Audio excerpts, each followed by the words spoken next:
নমস্কাৰ মই গীতাঞ্জলি শৰ্মা পুনৰ এটা নতুন ভিডিঅলৈ আপোনালোকৰ মাজলৈ আহিছো আজিৰ এই ভিডিঅটো ফেটি লিভাৰৰ সমস্যাত ভুগি থকা লোকসকলৰ কাৰণে এই ভিডিঅটোত মই আপোনালোকৰ লগত 10 বিধ এনেকুৱা খাদ্যৰ বিষয়ে আলোচনা কৰিম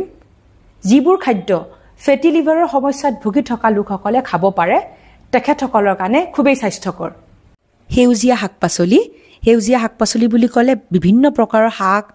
দেন বিন ব্ৰকলি এইবোৰত থাকে এন্টিঅক্সিডেন্ট আৰু ফাইবাৰ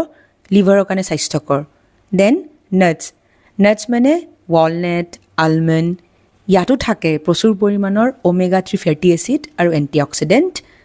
অলিভ অইলত থাকে মনো আনসেচুৰেটেড ফেট যিয়ে লিভাৰক ইনফ্লামেশ্যনৰ পৰা বচাই ৰাখে আৰু স্বাস্থ্যকৰ কৰি ৰাখে অইলি ফিশ বিশেষকৈ সাগৰীয় মাছত ওমেগা 3 ফেটি এচিড পোৱা যায় যিয়ে লিভাৰ ফেটক কম কৰাত সহায় কৰে গ্ৰীণ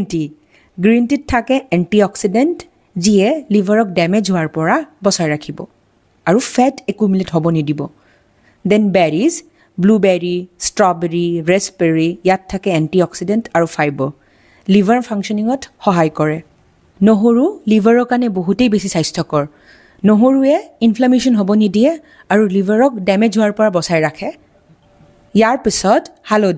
হালধিত কাৰ্কুমিন নামৰ এবিধ বস্তু পোৱা যায় সেই বস্তুবিধত থাকে এন্টি ইনফ্লামেটৰী আৰু এন্টি অক্সিডেন্ট প্ৰপাৰ্টি লিভাৰৰ কাৰণে বহুতেই স্বাস্থ্যকৰ সেইকাৰণে হালধি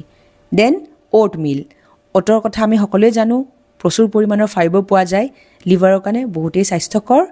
ইয়াৰ পিছত লেগিউমছ ফাইবাৰেৰে ভৰপূৰ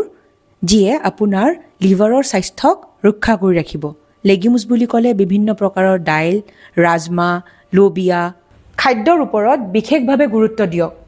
তেন্তে আজিলৈ আহিছো এটা নতুন ভিডিঅলৈ আপোনালোকৰ মাজলৈ পুনৰ আহিম stay happy and stay healthy love you all